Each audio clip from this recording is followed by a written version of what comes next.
Hello everyone, it's me, Ryder Appledorn, and Boogers the Cat, and we're coming to you from the Turtle Room.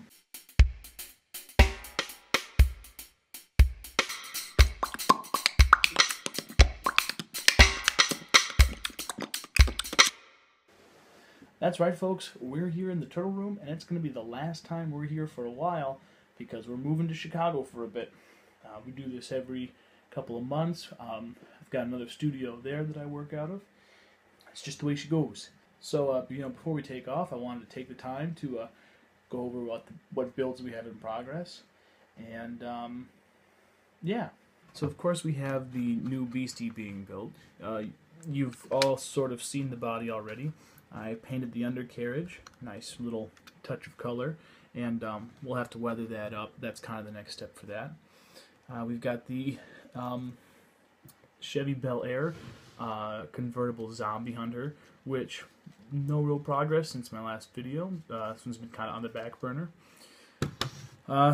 We've got the Ford Coupe, just working on the interior still, nothing real big on that.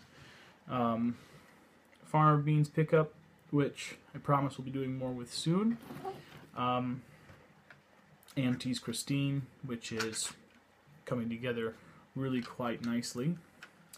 And the one that I haven't talked about that much, Monogram's 56 Chevy Bel Air, which I'm working on now. I'm just starting to get to that main assembly. Now, I like how this car is coming along. I like the looks of it. I think it's a real mean-looking thing. I like the body lines. I like the fact that the hood has a hinge that comes with the kit. The engine is fairly nicely detailed. It is lacking some details. There's not a lot of stuff going on underneath on the carriage. It's all molded in as one piece. And I don't know if I would build the kit again. This is what the box, looks like, and it's meant kind of to be a I guess kind of a gasser, kind of a race car. If I come across it again, I would probably build it as a Beastie. I think that's why I originally bought it, and I kind of changed my mind. So yeah, it's got some fiddly bits, some tricky parts to try and assemble, but overall it's a fun build, mostly because I like the look of the car itself.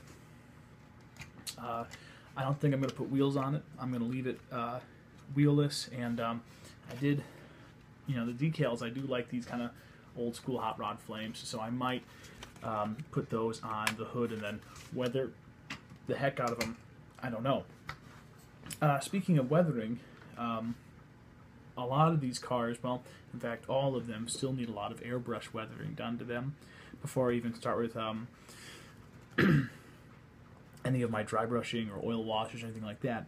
And that's going to be a real trick. So a lot of these are going to have to wait for a while because my studio in Chicago does not have air hookups for my airbrush. So I'm going to be waiting for a bit and picking up an air compressor soon, hopefully.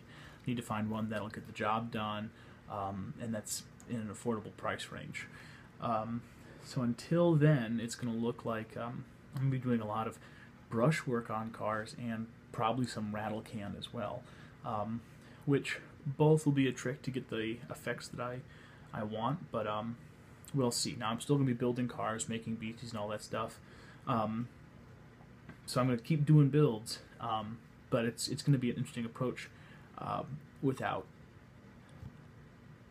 the tools that I normally use. We'll figure that out. Some other stuff I wanted to talk about was some of the first cars that I built years and years ago. I'm a Boy Scout. I have worked for the Boy Scouts, and I've been in the Boy Scouts for a long time, since Cub Scouts, and Cub Scouts has a really cool thing called the Pinewood Derby, where you have to build a model of a car out of a block of pine, and it has to fit in certain size requirements and weigh 5 ounces or less. And I won Best of Show almost every year that I did it, so I want to show you what my model cars were before I was using styrene, back when I was making them out of wood. So here they are in order of their being built from the first year until my last year is in the Pinewood Derby. Never really noticed that they got taller over time, but they definitely got a little more out there. My first one, which was the Firebolt, was all inspired from these flames that we saw in a magazine. We wanted to build a car around that, and so it's got a an etched plate on the bottom. It had a little place where I could stick a Lego guy if I wanted to. He could be the racer. And then it's got some, wood relief carving and some stencil work for the name. So that was, the very first car, and it's fairly simple, especially compared to what came next. This, and the whole patriotic thing was to try and win the most patriotic award. It won Best in Show instead because at the time it had working headlights and taillights. It was a real challenge to try and wire all that up, power it with a battery, and still get it to weigh less than 5 ounces. It has since died. Then came the Torpedo, which, I saw the hood, this plastic thing, and I thought it was really cool, and I wanted to build a car totally based around that, and this is what we came up with. It turned out pretty good, more vinyl stencil work there, and this was the first time I ever used an airbrush, so I wanted to do the color fading, and that was the first time we'd ever done that. And you can see that these really haven't shown their age that well. They've aged pretty poorly.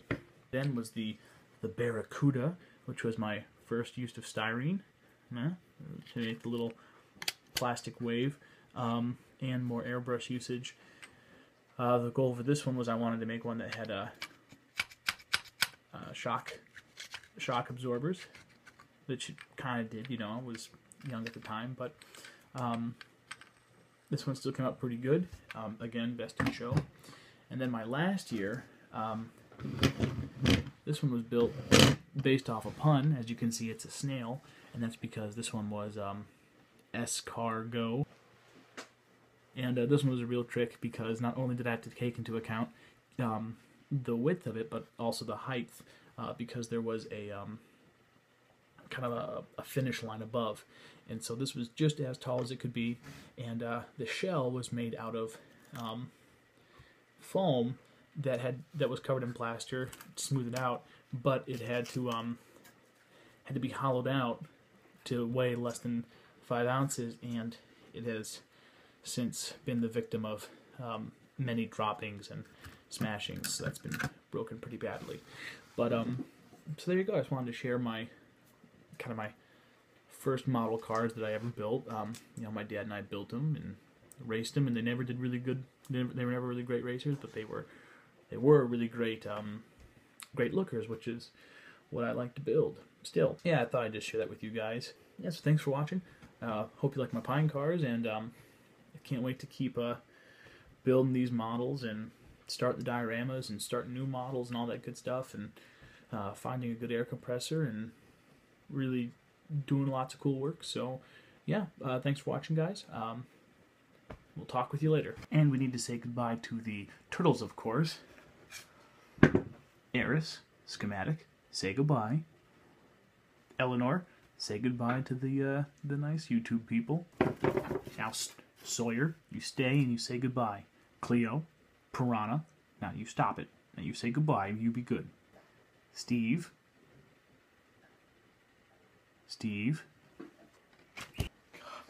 Okay, now Stan, you're a puppy. You say goodbye. Yeah, look at that. So long, folks. See you tomorrow.